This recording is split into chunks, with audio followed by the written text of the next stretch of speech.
Hey guys, it's Sasha. Last week, FTX, the second biggest crypto exchange in the world, collapsed. And if you are a crypto bro who is into sadomasochism, your first thought is probably, which other crypto exchange shall I go and burn my money in? Well, fear not, because immediately after FTX collapsed, the resident magician turned dividend investor turned monkey collector turned crypto expert told you to go and stick all of your money into BlockFi. Don't forget to grab up to $250 worth of free Bitcoin right here. Yes, the guy who promoted FTX on the Millennial Money channel to hundreds of thousands of viewers and made a ton of money from promoting this scam quite literally went and shilled BlockFi in the very video he made about FTX collapsing. But to his credit, he did tell you that you should move all of your money off BlockFi afterwards. So I guess the crypto bros emerged from their mum's basements and asked for some pocket money and deposited it right into BlockFi. The problem is, when it came to follow Andre's advice and withdraw the money,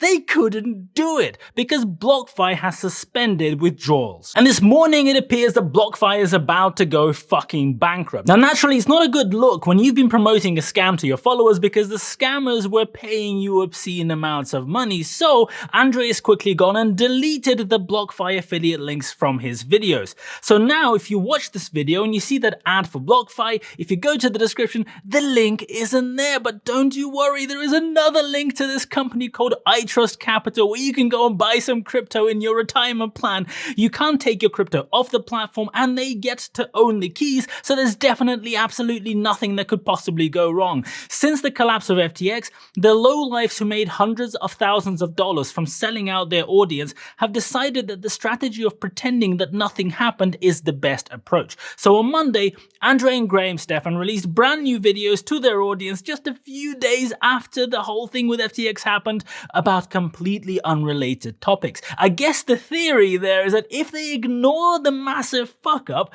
then eventually enough people will just forget. And that's the best way to deal with the situation. But it seems that they slightly misunderstood the sentiment of their really pissed off viewers, because the comment section on each video has thousands of people complaining about FTX and BlockFi, telling these creators that they are pathetic scumbags. And these videos have way more dislikes than likes, which is extremely unusual on YouTube. By the way, shout out to the return YouTube dislike Chrome extension.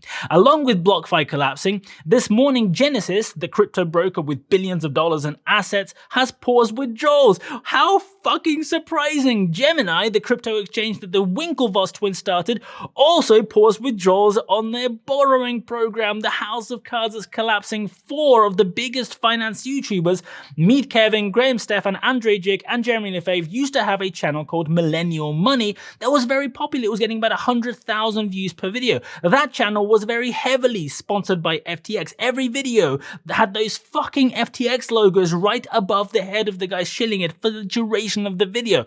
Not just a little mention, the whole thing. This must have earned them a massive, disgusting amount of money. But in the last day or so, that channel has been deleted. Every single video that would make them extremely culpable on the channel has gone. They just deleted it, they deleted the logos, and they've renamed it as M. The only giveaway here is that the channel still has the 169,000 subscribers and the URL link is the same one as it was for the old channel. So at the moment, we are running at approximately one giant crypto exchange collapsing every day. Remember when everyone said that being regulated means that of course your money is safe? Well, Gemini was run by the billionaire Winklevoss twins, and guess fucking what? If you put your money into their lending business, you cannot withdraw it. And as per usual, of course, Gemini is a full reserve exchange and custodian. All customer funds are held one-to-one and are available to withdraw at any time. Do not go and withdraw it because it's all safe, except in the specific circumstances when they cannot be withdrawn at all, like right fucking now. And you know what? You can't withdraw your money because it's tied up in a fucking Ponzi scheme, because Gemini, the US company based in New York and regulated by the New York State Department of Financial Services, let people deposit money into a thing called Gemini Earn that pays 7.4% return on their investment at a time when savings accounts would pay you 0. fuck all interest and bond yields were 0. fuck you. How exactly do you think these fucking Ponzi schemes pay 7.4%, 9%, 12%, 18% or whatever interest? Is there some kind of magic money tree? They pay it by taking money from new investors and paying interest to old investors.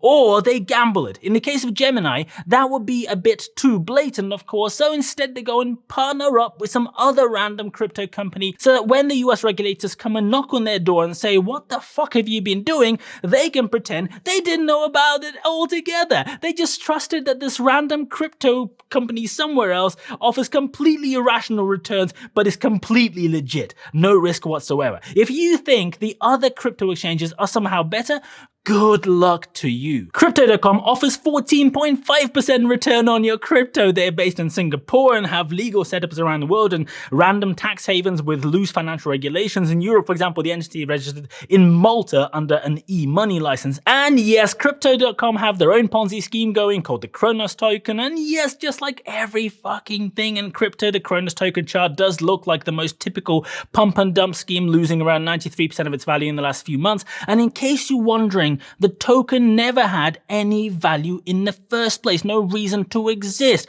other than to make Crypto.com a lot of money by selling a worthless digital token to gullible investors. Then you have Binance, a company that doesn't have a known physical location, with a mysterious founder who went from 0 to $33 billion in 5 years. And of course, Binance has its own Ponzi token called BNB. This is exactly how every single crypto exchange makes money, by selling worthless garbage to gullible investors who think these Ponzi schemes have some kind of actual value. When is this shit going to end? When are the regulators in the US, UK, around the world going to wake the fuck up and realize that we literally have legalized Ponzi schemes and pump and dump fraud by giving it a new name? If you saw the movie Wolf of Wall Street, you will remember that Jordan Belfort went to prison for selling worthless pink sheets to gullible investors. The reason he went to prison is because it is fucking illegal to sell dog shit to investors and pretend that it is better as an investment than it is. It is illegal to sell stuff that has no intrinsic value and pretend it does have value. The popular name for this is a boiler room scam. When a company goes and sells worthless investing schemes that have no tangible value. It is illegal in the United States, it is illegal in the UK, it is illegal in every fucking country in the world. But hey, if you call that thing a crypto token or an NFT and then pay a bunch of morons on YouTube to promote it and hard sell it to their audience, that apparently makes it okay, because crypto is the future. If a company is offering insane interest for just depositing your money with them and say that there is no risk at all associated with it, interest that is way too good to be true, it is a fucking scam. So what the fuck is going on here? Best savings accounts in the US pay about 3% give or take at the moment. 10-year treasuries are paying 3.7%. But Coinbase, a publicly listed US company, will magically pay you 5.75%. And nobody, literally nobody, seems to give a shit. Nobody's questioning this. Look, they say it's easy and it's secure. Of course, zero fucking risk, right? This has to stop. But the problem is that everybody involved is a greedy fuck. The regulators don't seem to care. Either they are completely incompetent because it is so incredibly obvious what's going on here, or they are complicit in what's going on in some shape. Scammers with zero integrity are running fraud right in front of your face. It's not even very difficult to spot. You can just see it on the websites. You can see the promotions of this stuff. And grifters on YouTube will promote absolutely anything for money. They do not give a shit about you, the viewer. They do not care if people are getting financially destroyed. They don't care if people are going to lose their savings, lose their house, be unable to afford food, be unable to afford heating. Fuck it. You get paid to promote some scam. It is not your fault if people go and lose the money in the scam that you just promoted, even though you apparently are educating people about how to best manage their money. And you know what? If it all goes tits up, you can just pretend it never happened. Just delete all evidence of you fucking people over. Get rid of the links, get rid of the videos, get rid of the comments that you don't like. Do not get rid of the money you got paid. No, that is the one thing that you get to keep and carry on as normal as though nothing happened. Eventually people will forget and move on, right? And maybe next year you can go and promote the next scam that offers people ridiculous returns that are too good to be true, promises to make them rich quick, and pays you a ridiculous amount of money. And in the meantime, maybe go and make a few more videos about the mansion that you just bought for $2 million in Las Vegas to really rub it in people's faces how profitable being a fucking scammer is. I am sorry, but no. Saying you had no idea is just not good enough. If you are promoting services that offer returns that are too good to be true, selling people worthless shit, then you are guilty. And just because there are hedge funds that also got greedy, tried to make money on a scam and got burned, does not mean that the scam wasn't a scam in the first place. Does not mean that nobody could have possibly known. Just because there were sports teams and football players promoting the same scam does not mean that you're not guilty because you don't have as much reach. And I am sorry, but when you fuck up and then try to pretend that nothing has happened, you deserve all the hate that you're getting in the comments, and then some. A 2-minute video saying, whoopsie, does not quite cut it when you sold an actual scam to thousands of your followers, ruining people's lives. I understand that sometimes we promote things on YouTube and something might happen with that product, maybe with that company. That is outside of our control. Content creators are not responsible for what some CEO does or what some company does. But if you play with fire, you don't get to complain when you get burned. And when you take obscene money to promote a get-rich-quick scheme and that thing goes belly up, you absolutely fucking deserve everything that's coming to you.